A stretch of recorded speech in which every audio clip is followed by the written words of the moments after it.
Baik ya, Assalamualaikum warahmatullahi wabarakatuh.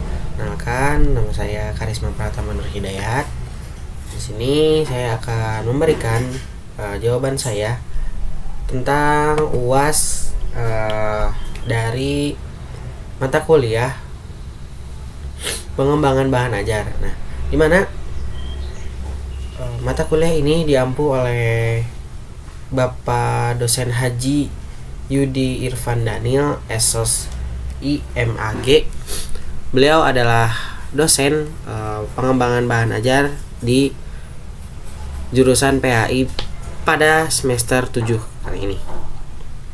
Oke, untuk jawaban yang pertama yaitu dari soal yang tanyakan apa sih dalam pengembangan media untuk pembelajaran PAI. Kolaborasi antara guru dan peserta didik itu sangat penting, dan analisis peran masing-masing pihak dalam menciptakan media ajar yang relevan, inovatif, dan juga berikan contohnya. Nah, untuk jawabannya, yang pertama yaitu dari gurunya itu sendiri, yaitu peranan guru sebagai fasilitator dan desainer pembelajaran. Nah, mereka juga merancang dan mengembangkan konten yang sesuai dengan kurikulum dan kebutuhan para siswa. Nah, contohnya itu guru membuat video yang interaktif seperti itu, dan dengan beberapa mungkin contohnya ada yang kisah nabi dan beberapa kisah-kisah lainnya yang bisa diakses oleh para siswa. Lalu dari peserta didiknya, nah peranan peserta didiknya itu sebagai pengguna ataupun penguji media. Nah, mereka itu memberikan masukan mengenai efektivitas dari menariknya bahan ajar tersebut. Nah, contoh kolaboratif dari guru dan para siswa ini bisa bersama-sama mengembangkan vlog yang membahas berbagai topik PAI. Nah, siswa membuat skenario dan merekam ataupun mengembangkan bahan ajar yang telah dibuat guru. Nah, sehingga para guru itu membantu dalam proses editing dan menyusun konten sesuai dengan kurikulum. Lalu yang kedua yaitu pertanyaannya, apa yang Anda ketahui mengenai konsep praktikum dalam konten pembelajaran PAI? Nah, sebagai calon pendidik, bagaimana Anda memanfaatkan pengalaman lapangan untuk mengidentifikasikan kebutuhan pengembangan pedoman praktikum PAI? Nah, berikan refleksi yang Anda berikan. Nah, dari jawaban saya itu yang pertama yaitu dari konsep praktikum. Nah, konsep praktikumnya ini dalam PAI melibatkan aktivitas langsung yang memungkinkan para siswa itu menerapkan teori yang telah dipelajarinya.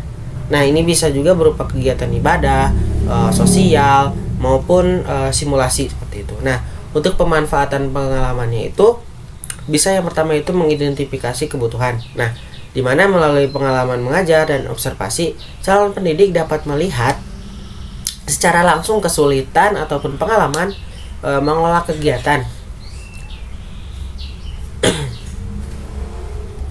Lalu untuk refleksinya, dalam sebuah kunjungan ke salah satu panti, ya kayak sepanjang panti asuhan seperti itu.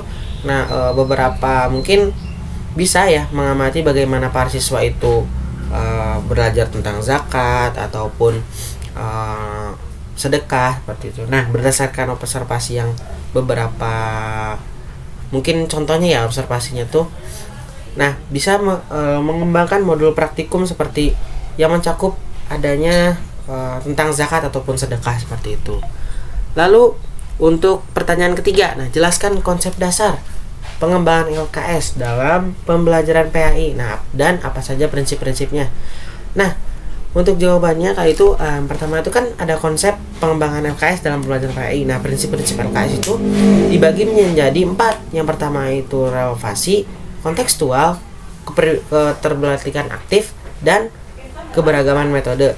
Nah, untuk contoh dari sebuah LKS itu, LKS adalah bisa mungkin tentang puasa, yang meliputi latihan praktik penghitungan waktu sholat dan proyek pembuatan jadwal ibadah puasa, dan mungkin refleksi pengalaman berpuasa itu sendiri seperti itu. Lalu untuk pertanyaan keempat, itu jelaskan langkah-langkah yang perlu dilakukan untuk menganalisis kebutuhan dalam bahan ajar di jenjang PAI. Dalam pengembangan ajar di jenjang SD dengan kelas yang terdiri dari beberapa kelas peserta didik normal dan beberapa ABK atau anak berkebutuhan khusus. Nah, untuk jawabannya itu mungkin bisa menganalisis kebutuhan bahan ajarnya ya. Yang pertama itu mengidentifikasi karakteristik siswanya. Siswa normal itu dan ABK itu kan memiliki kebutuhannya masing-masing.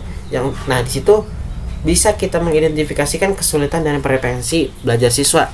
Lalu yang kedua mengumpulkan data. Yang ketiga itu mengembangkan bahan ajar. Yang keempat itu evaluasi dan umpan balik ataupun semacam saran bagi guru. Nah, melakukan uji coba ataupun bahan ajar ini dapat mengumpulkan umpan balik para siswa. Nah, contohnya itu menyusun bahan ajar tentang berwudu. Nah, yang mencakup panduan visual, terus audio visual untuk siswa normal dan ABK atau anak berkebutuhan khusus. Nah, serta menyediakan mungkin alat bantu seperti buku gambar, terus dan lain sebagainya sebagai siswa untuk keterbatasan penglihatan. Lalu soal yang terakhir ataupun yang kelima yaitu bagaimana sih Anda menyesuaikan materi bahan ajar PAI untuk siswa SMP, SMA, dan SMK yang memiliki karakter nilai usia, tingkat, dan kedewasaannya itu berbeda-beda.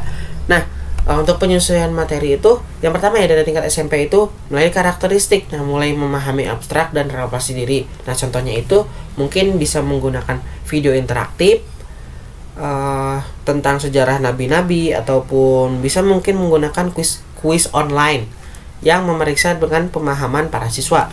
Nah, untuk tingkat SMA-nya itu bisa menggunakan yang lebih kritis ataupun secara analitik seperti itu. Nah, contohnya itu mungkin bisa menggunakan diskusi ataupun